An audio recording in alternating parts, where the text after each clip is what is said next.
अध्याय 16 स्वामी समर्थ चरित्रकथा अध्याय 16 अक्कलकोटमध्ये त्या दिवशी सकाळचं वातावरण अत्यंत रम्य होतं. मंदगार हवा, फुलांचा सुगंध आणि स्वामींच्या उपस्थितीने परिसरात एक वेगळीच ऊर्जा निर्माण झाली होती. स्वामी नेहमीप्रमाणे चबुतऱ्यावर टेकून बसले होते. भक्त दूरवरून दर्शनासाठी येत होते. तेवढ्यात एक वयोवृद्ध माणूस स्वामींच्या चरणी येऊन बसला. चेहऱ्यावर चिंता आणि मनात असहाय्यता स्पष्ट दिसत होती. वृद्धाची वेदना, माझी मुलं मला विचारत नाहीत. तो म्हणाला, स्वामी, मी माझ्या मुलांसाठी आयुष्यभर मेहनत केली, घर बांधलं, शेती वाढवली, काय नाही केली. आज ते मोठे झाले पण मला विचारत नाही. कधी कधी वाटतं मी त्यांच्यासाठीच ओझं झालोय. त्याच्या डोळ्यात पाणी आलं. स्वामी शांतपणे ऐकत राहिले. थोड्या वेळाने म्हणाले, अरे तू हे ओझं उगाच वाहतोयस.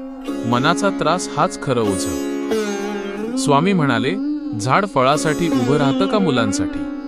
स्वामींनी चबुतऱ्याजवळील एका मोठ्या आंब्याच्या झाडाकडे बोट दाखवलं.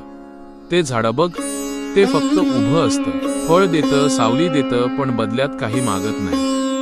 वृद्ध म्हणाला, हो स्वामी, पण मी माणूस आहे, भावना असतात.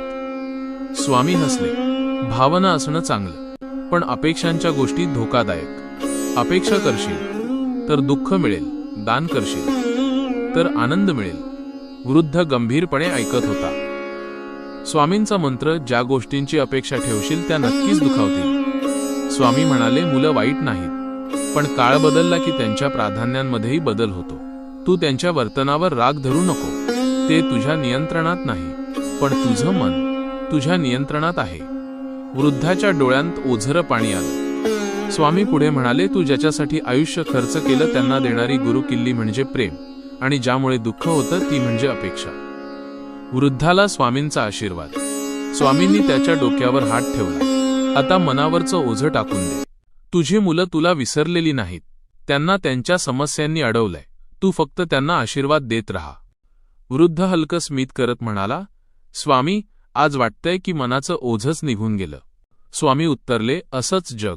अनपेक्षित प्रेम दे, तुला अपेक्षेपेक्षा जास्त मिळेल. श्री स्वामी समर्थ.